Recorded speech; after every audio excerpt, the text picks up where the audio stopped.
in the interests of time. Martin Opio, KTN. A united opposition candidate will trounce President William Ruto by a whopping 76% of the votes should they front one presidential candidate in the 2027 elections.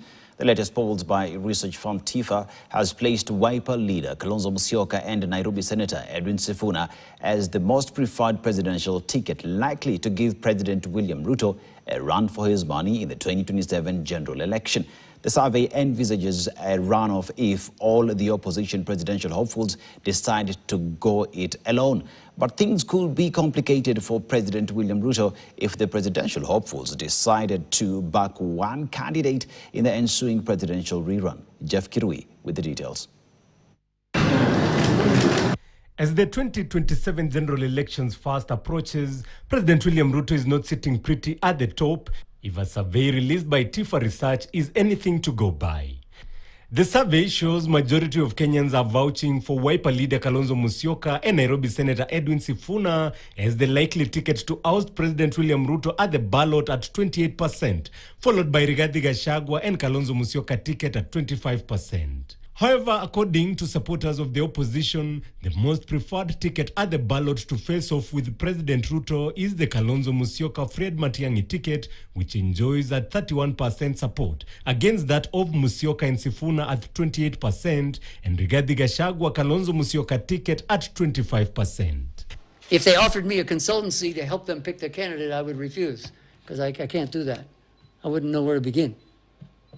Be happy to do some surveys for them, but I can't pick the candidate because there's so many other things, like how much money you're going to have, what kind of reaction you're going to get from your disappointed fellow opposition leaders and so on. You can't predict things like that. But even with these dynamics, none of the aspirants, including President Ruto, will achieve the constitutional threshold of 50+1 support to be declared the winner.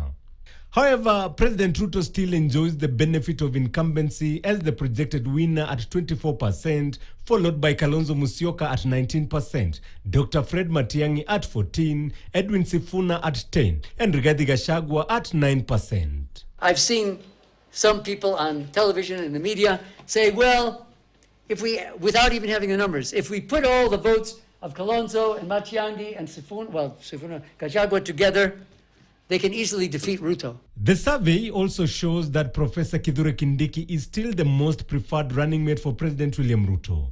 The survey conducted between May 2nd and May 11th this year puts Kindiki at 59%, followed by ODM chairperson Gladys Wanga at 12% and Dr. Oburu Oginga at 3%. This is coming at a time the Linda Ground wing of ODM party has been pushing for the coveted number 2 position. In the meantime, Rigathi Gachagua's DCP party has registered a sharp rise between November last year and May this year to 16%, while ODM party dropped from 32% in August 2022 to 18% this month. Similarly, UDA party has also dropped from 38% to 17% over the same period. Jeff Kirui, KTN. Thank you, Jeff, for that report. We take a short commercial break right here in KTN Prime. Don't go too far. We'll be back with much more.